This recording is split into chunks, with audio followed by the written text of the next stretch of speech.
Okay, anyway, let's do it. It's deep. I was there. Anyway, let's first of all some prayers. Nama Om Vishnu Padaya Krishna Prestaya Bhutale Shrimati Bhakti Vedanta Swaminiti Namane Namaste Saraswati Deve Gauravani Pracharane Nirvishesha Shunyavadi Paschatya Deshatarane Sri Krishna Chaitanya Prabhu Nityananda Shri Advaita Gadadha Shivas Adi Gaura Bhakta Vrinda Hare Krishna, Krishna Krishna, Hare Hare, Hare Rama, Rama Rama, Hare Hare. Vanchakalpatarubhyas cha kripa sindhubhya eva cha patitanam bhavanebhyo vaishnavebhyo namo namaha.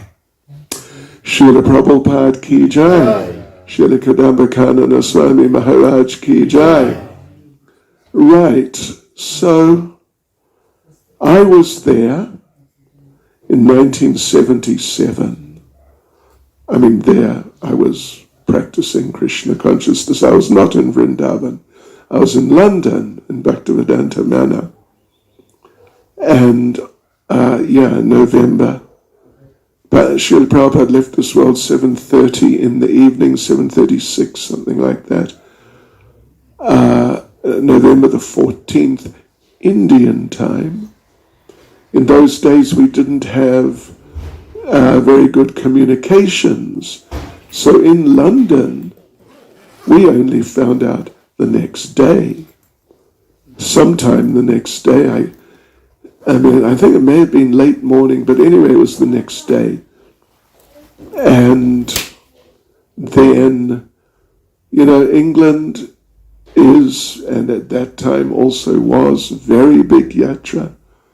In the temple there, there's not so many devotees, maybe 150 or so living, maybe just 100 even.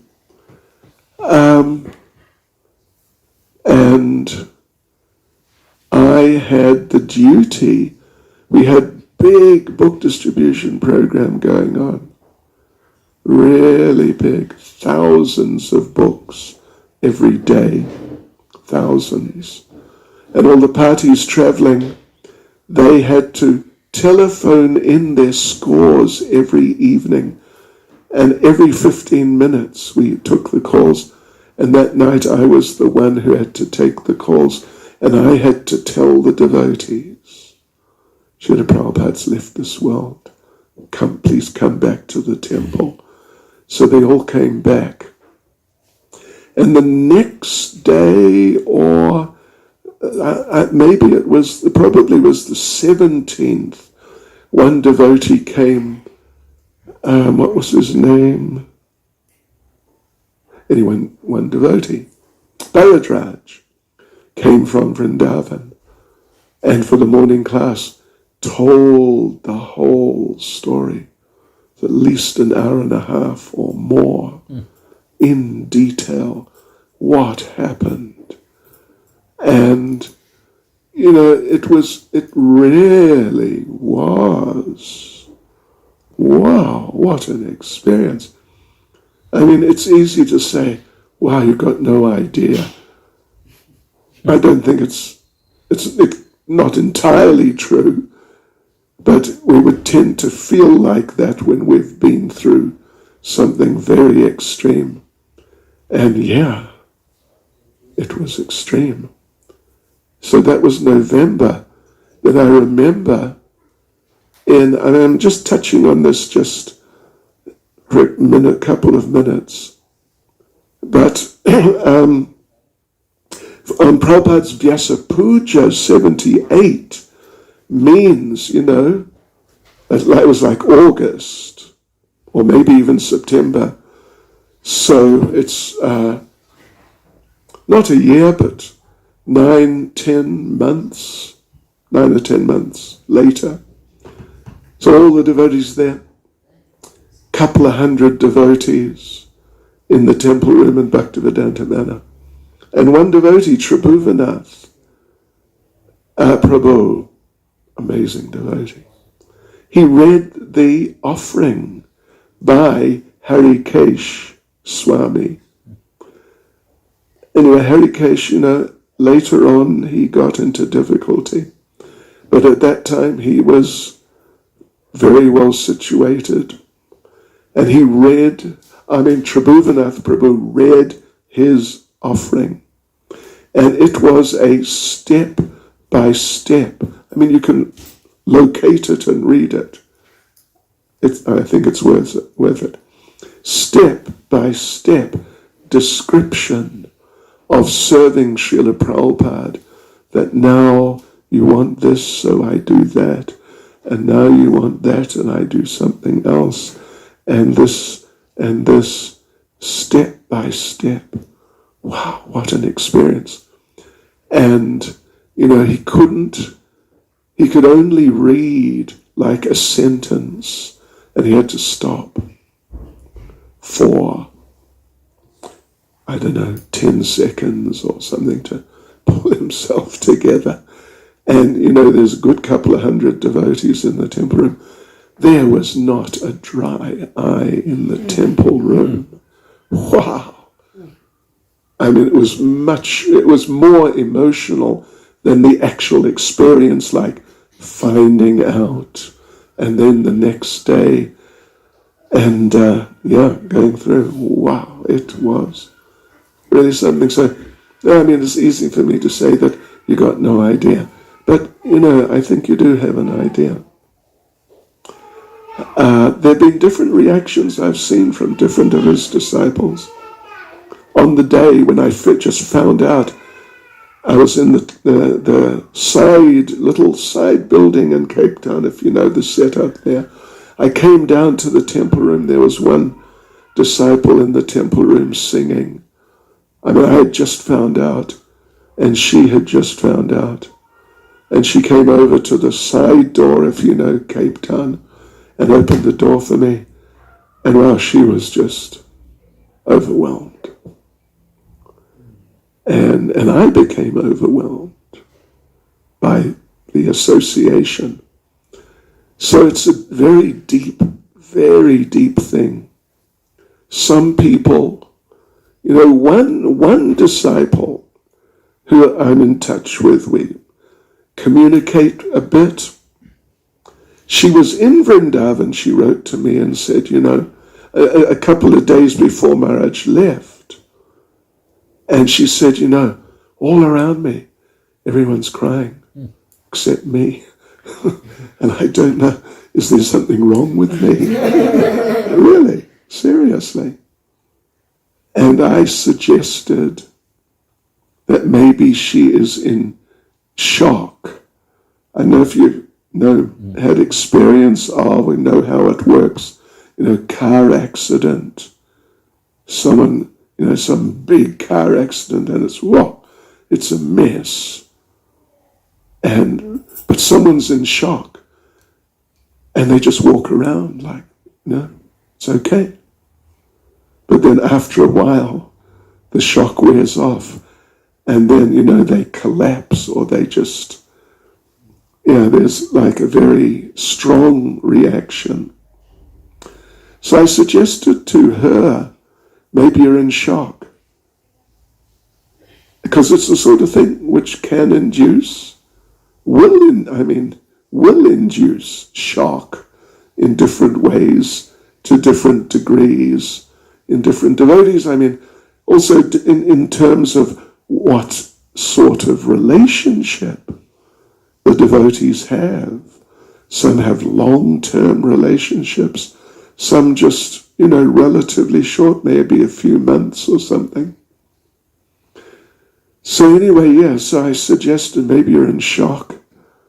And then she wrote back, he just left the day before. She wrote back again, or maybe 2 days before.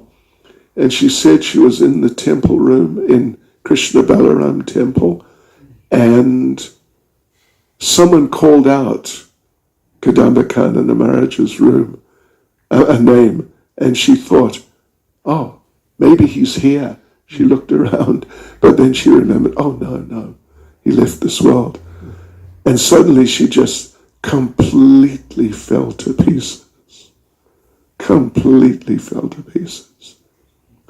So, it's a very deep experience. And particularly those who have, no, I didn't say had, but who have, a deeper and longer term relationship, they'll tend to be greater impact. Of course, I guess it's what you'd expect. But it's a very deep subject, and when sort of dealt with, if you can say that, I don't know if it's the right term, but when it's dealt with in, sort of as right ways as possible, in as spiritual Krishna conscious ways as possible, then even though it's a shocking experience, but if it's dealt with in that way, it's a real growing experience. Yeah, a real deepening experience. And we found that when Srila Prabhupada left. Interesting phenomenon. Quite a number of devotees who are senior to me. I only joined in January 1973. But there are others, they joined in 66. Not 65, but at least 66. And, 67, 68, and so on before me. And they really knew Prabhupada. They had personal relationships. Yeah. But because some of them, at least some of them, and actually a fair number of them, they were their relationship with Prabhupada was very much Vapu-oriented. You know what Vapu means, right? Right. The form, the personal association. We're all in Vapu situation right now with each other. Of course, there's Vani also, but still we are in a Vapu situation with each other right now. So those who are sort of dependent on the Vapu and hadn't really digested sufficiently the point about the importance of Vani, really quite a number of them, after Prabhupada left, their Krishna consciousness really went down, and they ceased to be, not that they really ceased to be devotees, but many of them, they definitely ceased to be active devotees, leading devotees, which they had been. And even, in some cases, few cases, GBC members and sannyasis and, really, you'd say very senior people. But they kind of faded out spiritually. Not like right out the door, but a good 50% or more, in terms of 50% of the sort of the presence they had in the movement and amongst the devotees and the leadership that they had been offering. It really reduced. Not all, but substantial number, really quite substantial.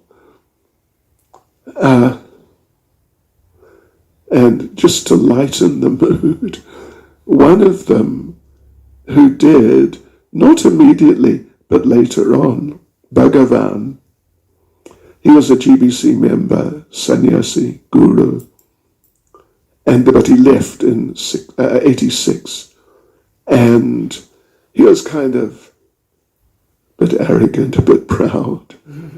Anyway, and he met not me, but one other devotee who had become a GBC, who was a younger devotee, sort of, not really younger, but like me, younger than him and those who had been the leaders.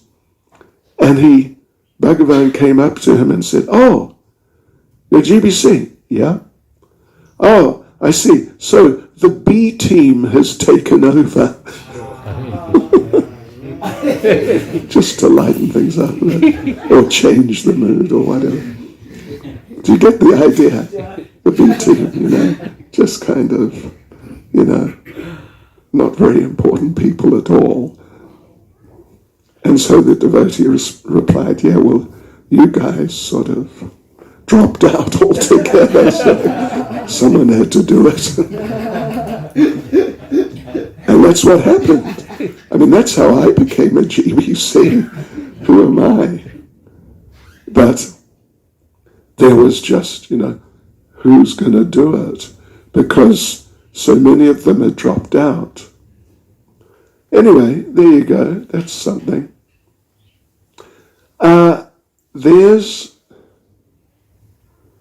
I want to read, actually, if I can. Because we got time, right? We've got time. It's not Mangalarati time yet. So we've got time. I'm going to read a few verses from Bhagavatam, Canto 4, Chapter 28.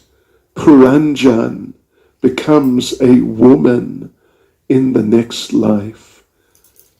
I'll just read the translations. It's very interesting.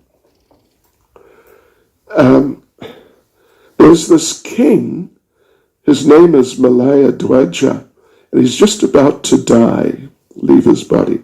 And his wife is the daughter of the king of Vidarbha, and she goes through it, seeing her husband pass away. So King Malaya Dwaja attained perfect knowledge by being able to distinguish the super soul from the individual soul. The individual soul is localized, whereas the super soul is all pervasive.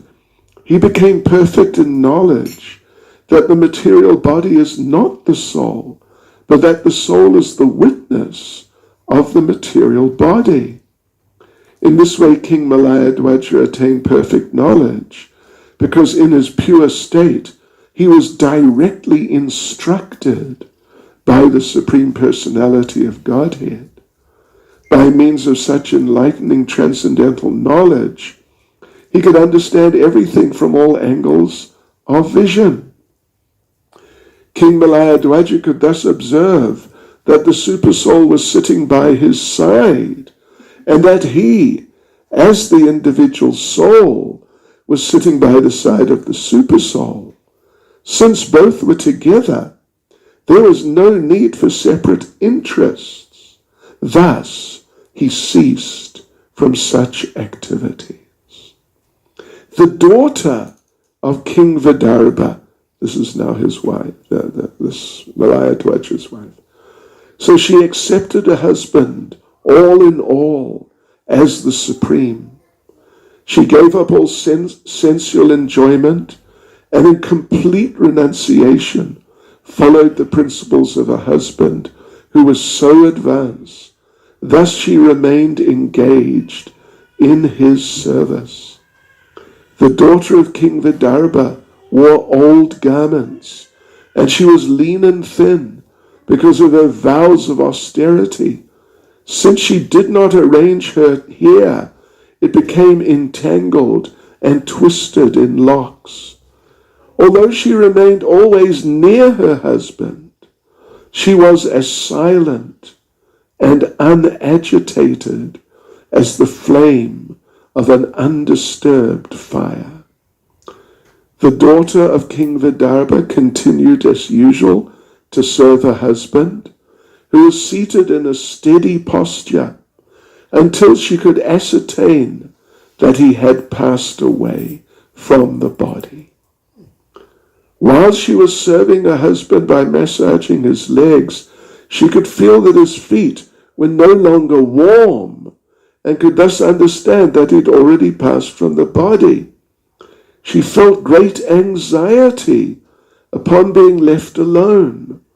Bereft of her husband's company, she felt exactly as the deer feels upon being separated from its mate. And this is now the particular verse. Being now alone and a widow in that forest, the daughter of Vidarbha began to lament, incessantly shedding tears, which soaked her breasts, and crying very loudly. I'll read the purport. This is just a short purport by Srila Prabhupada. Figuratively, the queen is supposed to be the disciple of the king. Thus, when the mortal body of the spiritual master expires, his disciples should cry exactly as the queen cries when the king leaves his body. However, the disciple and spiritual master are never separated, because the spiritual master always keeps company with the disciple as long as the disciple follows strictly the instructions of the spiritual master. This is called the association of Vani, words. Physical presence is called Vapu. As long as the spiritual master is physically present, the disciple should serve the physical body of the spiritual master. And when the spiritual master is no longer physically existing, the disciple should serve the instructions of the spiritual master. So, I remember one thing. When Nelson Mandela visited the Radharadhanath temple for the first time, he was not president yet, but obviously he'd been released from prison. So he came to the temple with a whole entourage, including one security man, a white guy, who was just like super mean. Just to lighten things up a bit. Super mean, I tell you what. I tried to greet him. Oh, how are you doing?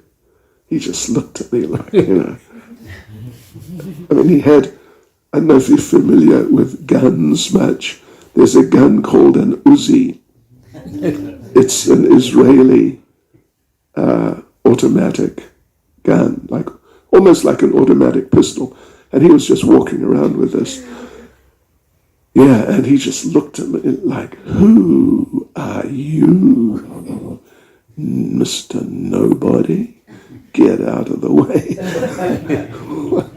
But anyway, Nelson Mandela was really nice. I don't know if he was acting or what he was doing, but as far as I could see, with me, we spent about an hour and a half together and discussed many things. And he was really nice. I mean, he seemed really interested in Krishna consciousness, actually. Yeah. Anyway, we went up to the temple room, and he bowed down. I bowed down in front of Prabhupada. He bowed down. Then they put they had the little sort of crown thing. They did that on his head, and he was just, very gentlemanly and going along with everything. Then we went and sat down on the other side, and we're looking back at Prabhupada. And Nelson Mandela, he leaned over to me. I mean, we're just sitting like this. I mean, we're almost touching each other, but he just leaned over. And he said, how did he do it? And I explained to him, I tried, that he was a revolutionary like you, but a spiritual revolutionary. And he had a mission. And he was just so totally committed to his mission. And when I told him that Srila Prabhupada, he had his own teacher, his own spiritual master, and when Prabhupada was asked, how did you do it? How are you doing it alone? Prabhupada always would answer, I'm never alone. My spiritual master is right with me all the time. And so I explained that to Nelson Mandela. And I would say, at least he seemed to get it. Yeah. He seemed to get it. I don't know if he was really capable spiritually so much, but he seemed to get it. And he agreed, he nodded his head. Yeah. So anyway, it was an interesting experience. He seemed to be somewhat, I may be wrong, because it's only one time I spent time with him, so I didn't know him. But he seemed to be somewhat in the mode of goodness. And when people are in the mode of goodness, then they can sense spirituality. Maybe not clearly, not like a devotee, but still they can sense spirituality. And it seemed to be like that with him, at least to some degree. But yeah, I remember, many of you may have heard me say this, but I remember in 1973, I had joined the temple January the 7th, 1973. Then I became the temple commander of this temple in central London, and means sort of second in command behind the temple president, Prabhu Vishnu Prabhu. So it was Janmashtami. Prabhupada had come to Bhaktivedanta Manor. Prabhupada was going to install Radha Gokulananda. And we were in the center of the city. We had this temple in the center of the city. And it was Janmashtami, and our temple was a busy temple, 50 or 60 devotees living in the temple, and it's Janmashtami. So, we couldn't all go out to be with Prabhupada for the deity installation. So the temple president, Prabhu Vishnu Prabhu, I'm like his sort of right-hand man sort of thing. And my name at the time was Raghubir Das. And he said to me, he was Northern Irish. They're like Scottish, if you know Scottish, kind of tough people. Yeah. So he said, Raghubir, one of us is going to have to stay here today. Because of the program. And it was true. Take a guess who had to stay. So I had to stay. And, out of like 50 or 60 devotees, I don't know how many stayed, but I'd say at least 20, maybe 25. And it was a big festival. Hundreds of people came in our little temple. Our temple room was half the size of this temple room. Yes. So anyway, there we were, and I was feeling a bit disappointed. But then I remembered, because, I had read a lot, even though I'd only been living in the temple for, whatever it was, 8 months or something. But I'd read a lot. I'd read the whole Bhagavad Gita. I'd read quite like the first canto of Srimad Bhagavatam and various other books. And of course, I'd come across this statement that the relationship between the spiritual master and the disciple is eternal. And it goes beyond just, the physical relationship, the Vapu relationship. And then I thought, yeah, right, I read this number of times. And so, yeah, I'm going to try and fix my mind today like that actually Prabhupada's with me, and I'm not in a sort of disadvantaged position here, not able to be with Prabhupada out at the manor. So I did. And, seriously, within minutes, I really felt it. And it's subtle, but I really felt it, that Prabhupada was with me. And it was a great day. Once I got that, it was such a great day. And it's something I have, I would say, kept with me. Yeah. Something I've kept with me.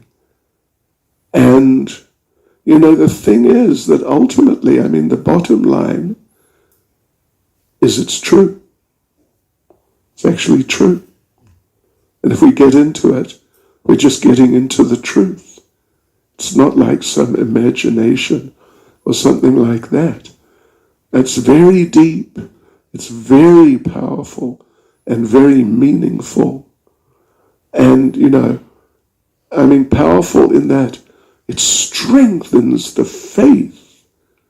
And faith starts becoming not just faith, but realization. It really has an effect like that. That's the good news. That's really good news too. The bad news is you got to get into it. Because if you don't, you just sort of, after the spiritual master passes away particularly, the tendency is you sort of fizzle and drizzle out. Yeah.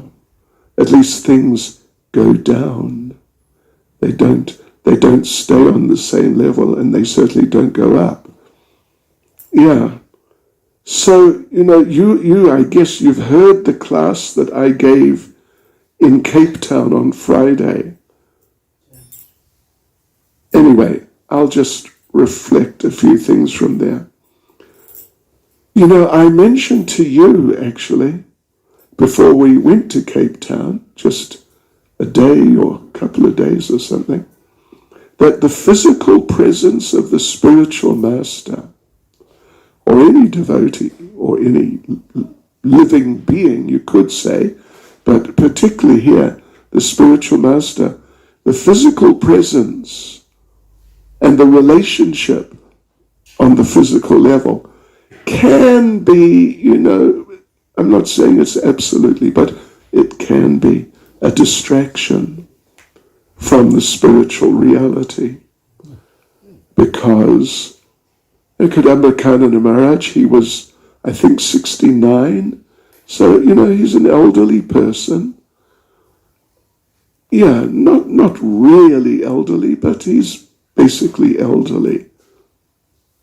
And, in Goloka Vrindavan, where I'm sure he is right now, I'm sure he's not an elderly person.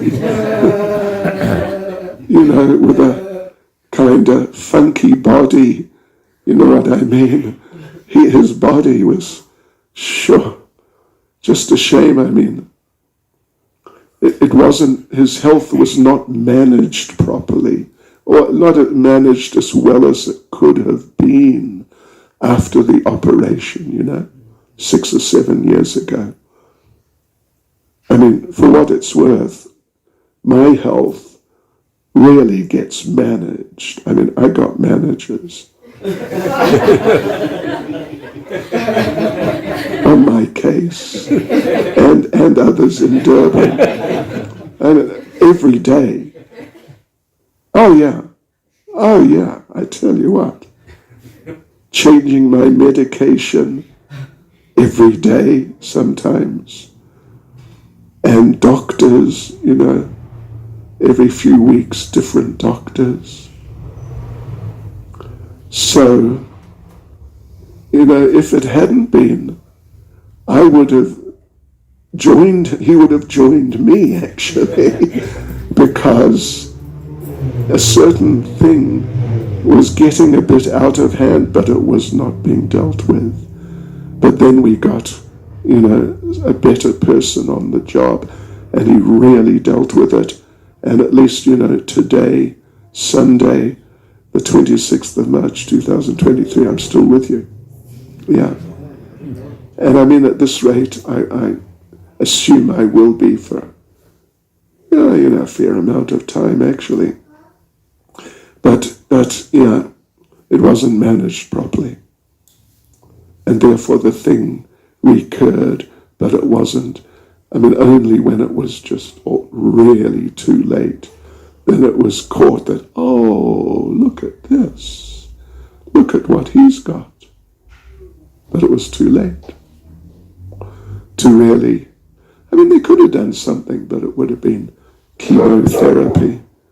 And chemotherapy, it really sort of degrades the capacities of the person.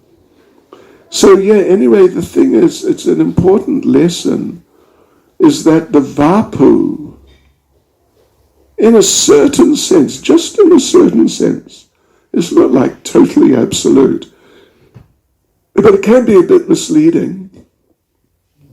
Yeah, because, he may be, who knows, I don't, he might be a cowherd boy right now. He might be a gopi, a cowherd girl, right now. And I'm serious. It's very likely he's something like that right now. Yeah. And when we all meet again, we're all going to meet again. That's more good news. We are going to be together forever. So we better learn how to get along with each other. I tell you what. Oh yeah. Because we're going to be together forever. Haribol. But not like we are now. It'll be different in certain important respects. And it'll also be the same. We'll be chanting together and associating together. Yeah. So, right. And we'll all recognize each other, even though, who knows, you may be a gopi, and you might be a cowherd boy, but you'll recognize him. Hey, it's you. I know you. We spent years together. Seriously, no kidding. No kidding at all. So therefore, like I mentioned, there was a number of Prabhupada's leading disciples who just really drifted away after Prabhupada left this world, because they were attached.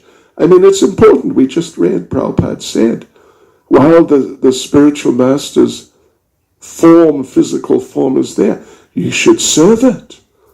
And, do service and provide bodily requirements of prasadam, clothing, and, whatever the typical sorts of things.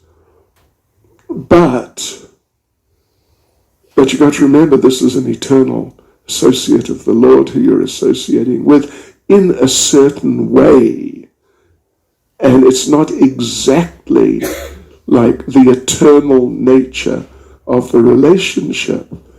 The eternal nature is, it's eternal, with eternal spiritual bodies in Vrindavan. In Vrindavan means Goloka Vrindavan, bodies, and engaged in Goloka Vrindavan activities. Yeah, that's coming. It's coming. So that has to be borne in mind. Otherwise, because we don't want, it's not the right thing, it's not like the true thing to do, is to get like, Haribol. No, not right now. Later. Yeah, it's okay. Haribol. It's okay. Yeah, it's all right. He's friendly. He's a devotee. You've been getting enough prasadam. Yeah. Huh? Oh, she. Okay. So, yeah, right. Yeah, anyway, so that point's there, something to think about.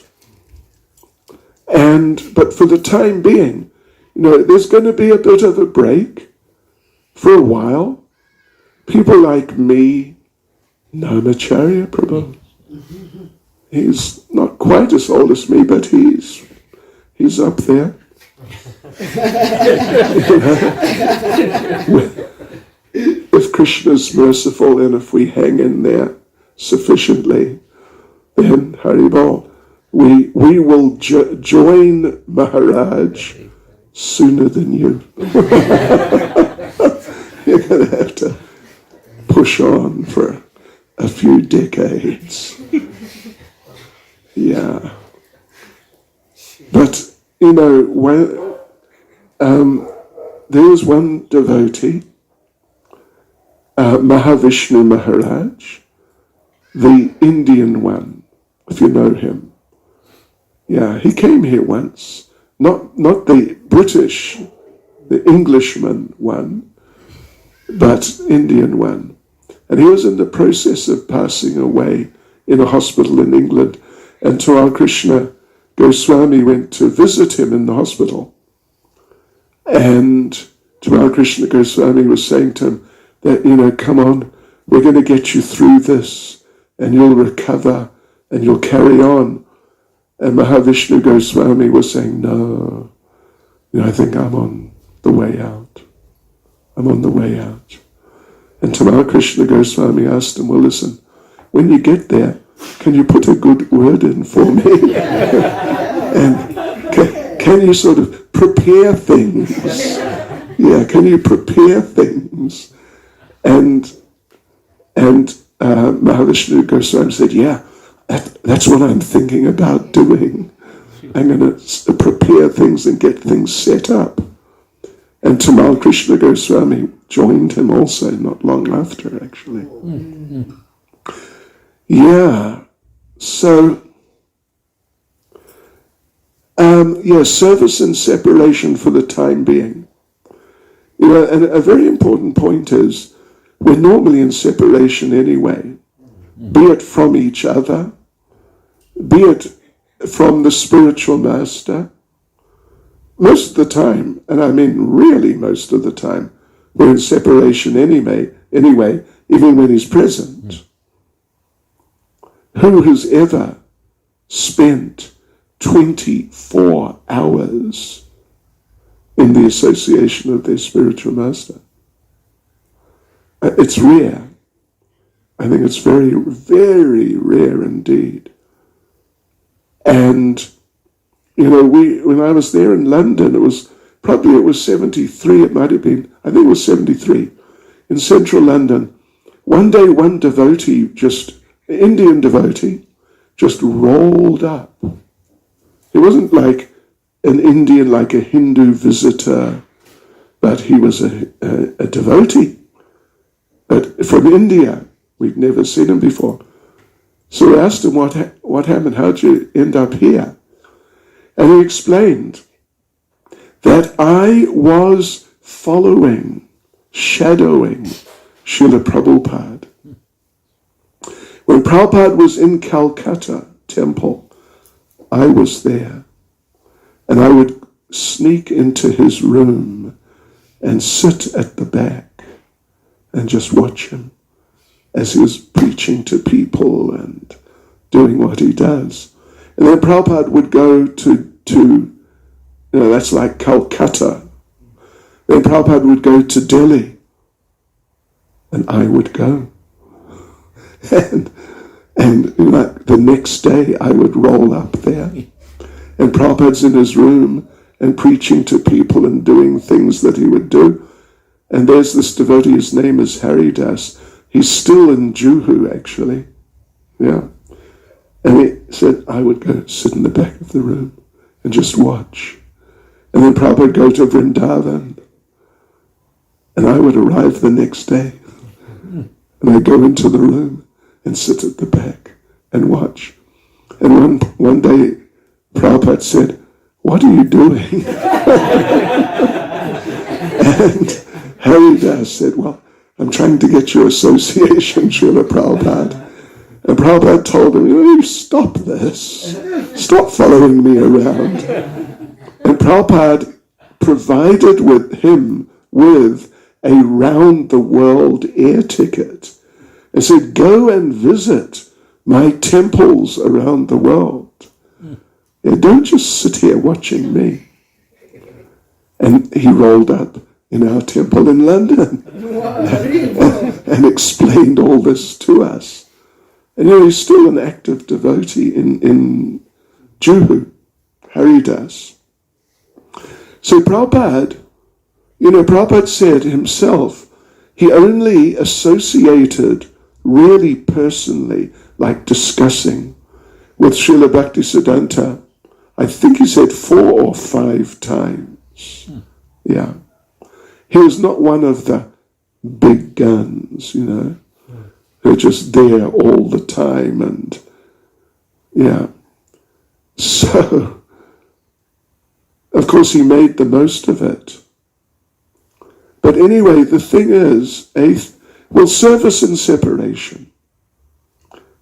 The thing is about service and separation is that it is the best. It's not second best. Second to personal association in the physical sense. It is better, and it's actually a lot better. And you may have heard me tell the story that when Lord Ram was exiled and Sita and Lakshman went with him, they went they went all over, so many places, but they went to Navadweep and they stayed in Mayapur and all different places around the Navadweep area. And at one point they were in an area, it's one of the 9 islands, it's called Modadruma Dweep.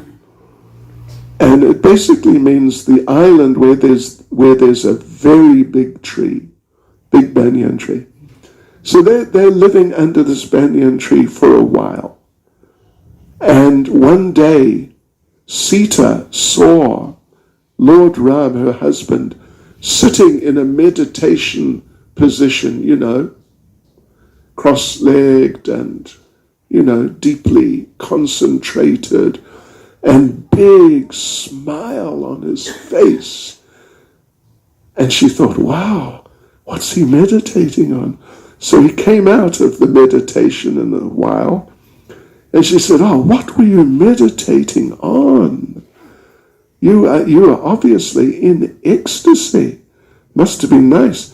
He said, yeah, it was great. I was meditating that you and I, we're going to take birth here in the future together. And we'll be husband and wife again. And Sita said, really? Oh, that's great. That's wonderful. We'll be together again. And Lord Ram said, yes, and we will give everyone love for ourselves. And it's just going to be fantastic. And Sita was, yeah, oh, that's great, I can't wait.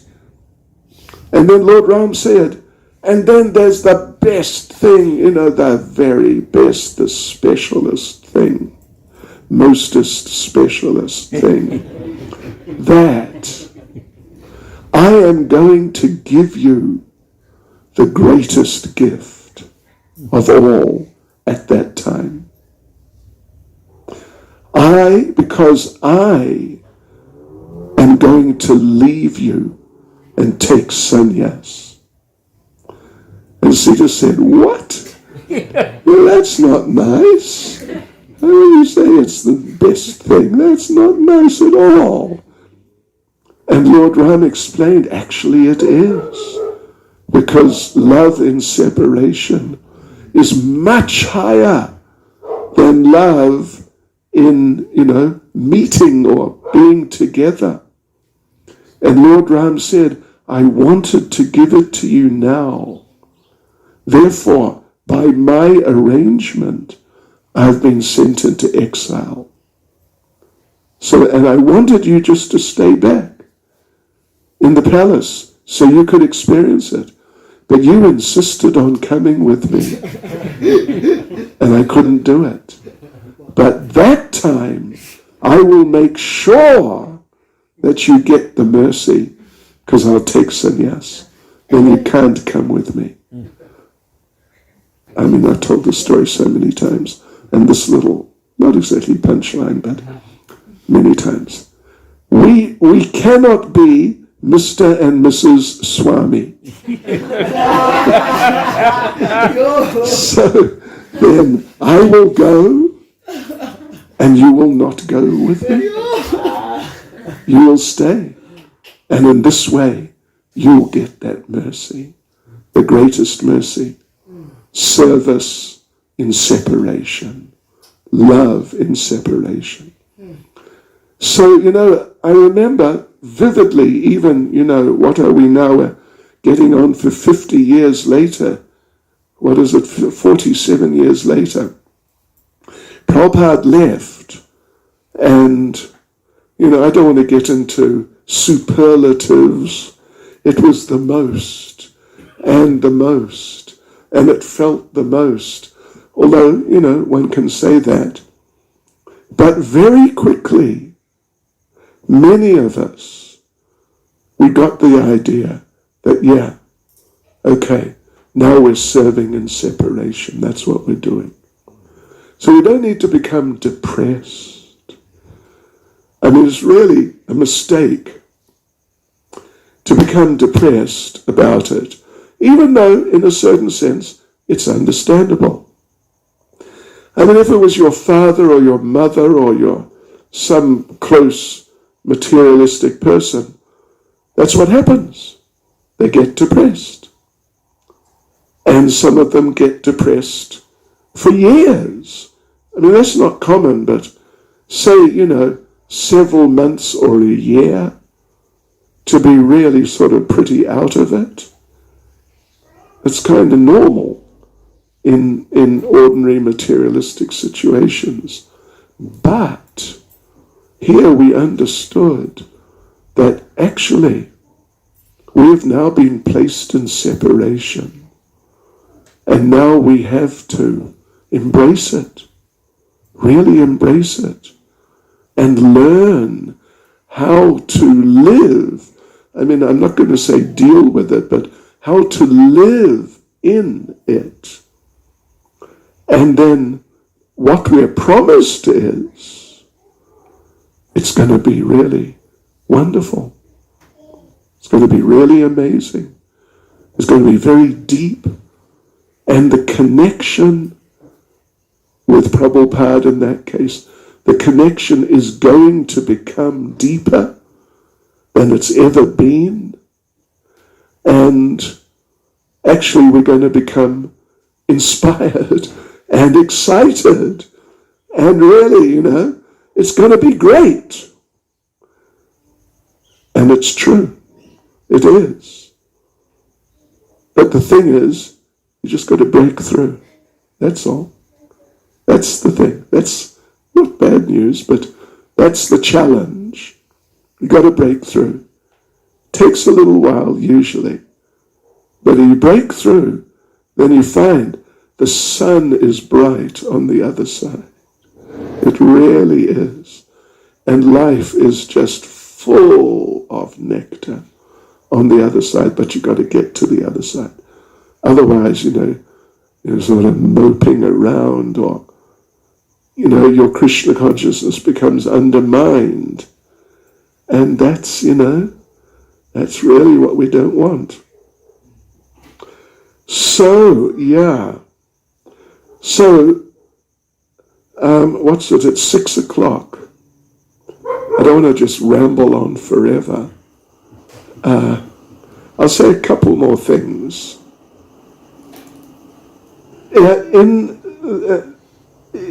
This is something I said in Cape Town, and I think it's a very important thing. There are different samskars in life, in the Vedic tradition. Today, in Lanesia Temple, we did the first grains. It's one of the standard samskars in a person's life. We fed the 6-month-old child, I did, sweet rice, and you wouldn't be surprised to know the child didn't know what was going on. Wow. And it wasn't easy. But she took some grains. And then she had to choose either the Bhagavatam or the money.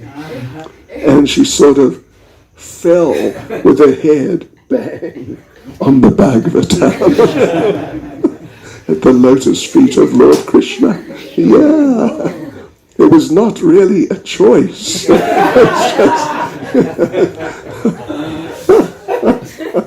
But we were all happy.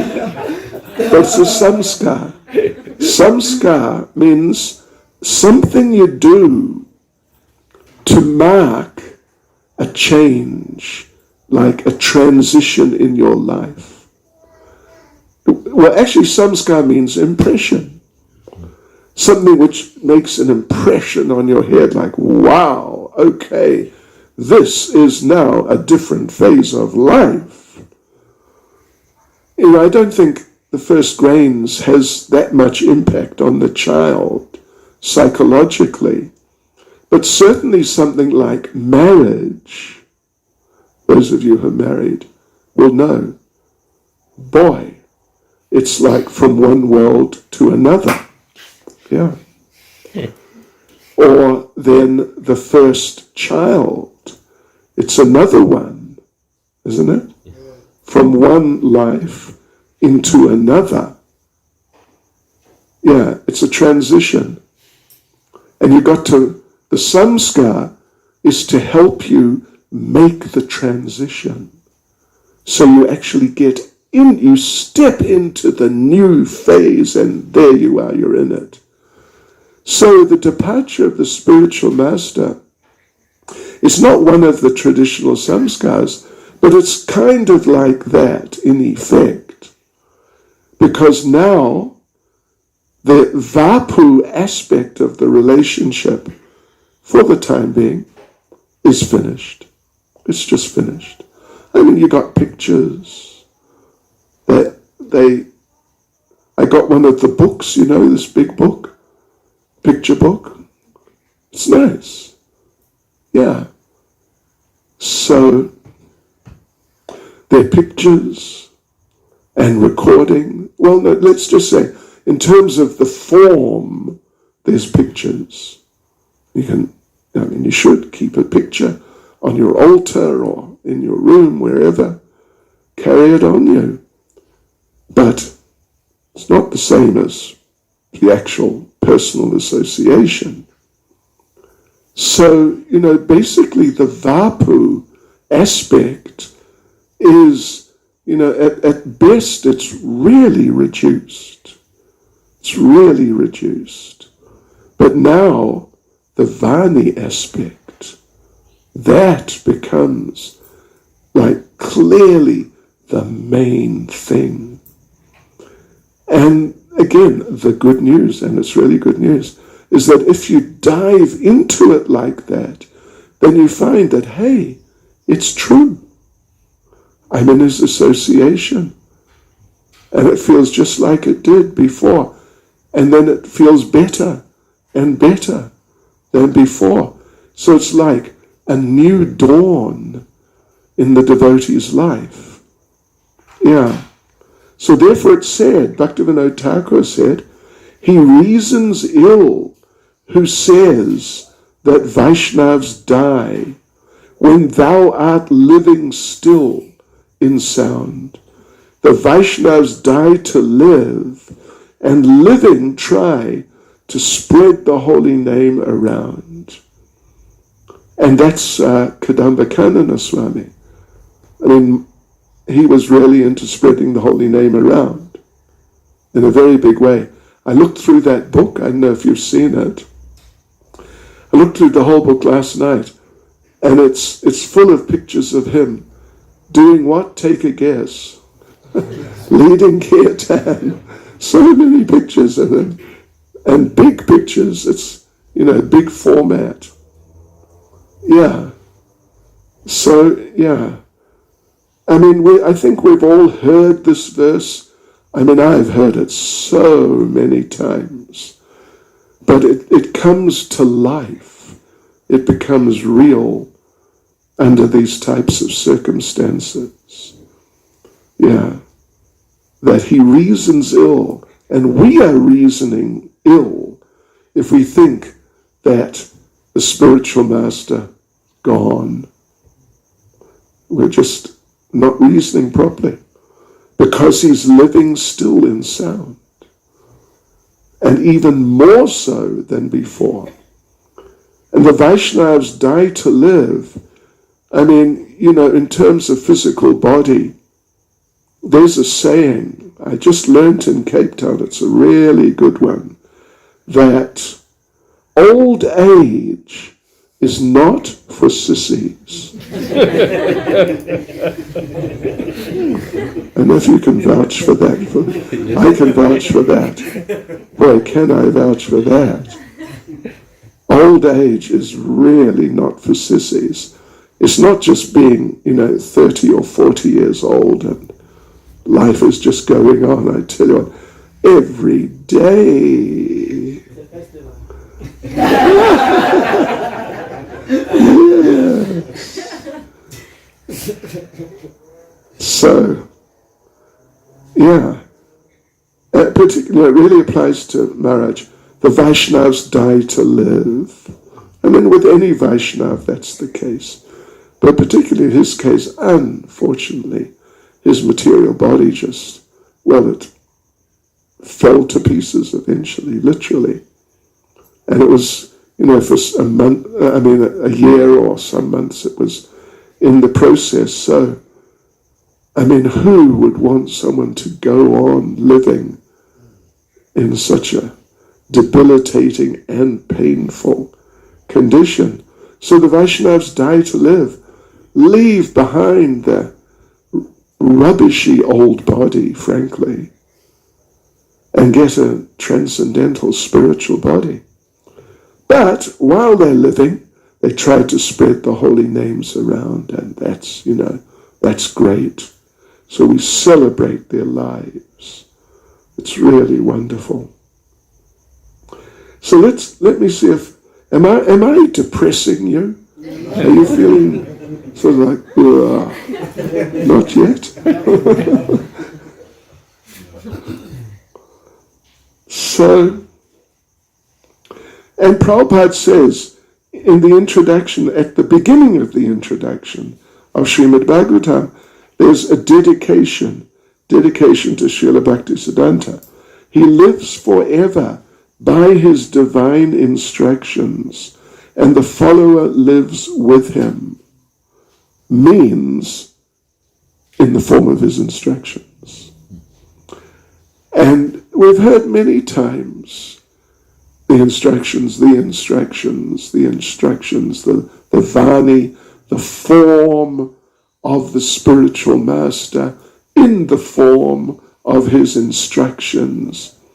But now, devotees, now's the time. Okay, we got to digest this. act on it and start living on it. Yeah. I know when Srila Prabhupada passed away, the day we were informed, which was the next day, as far as I recall, it was the next day.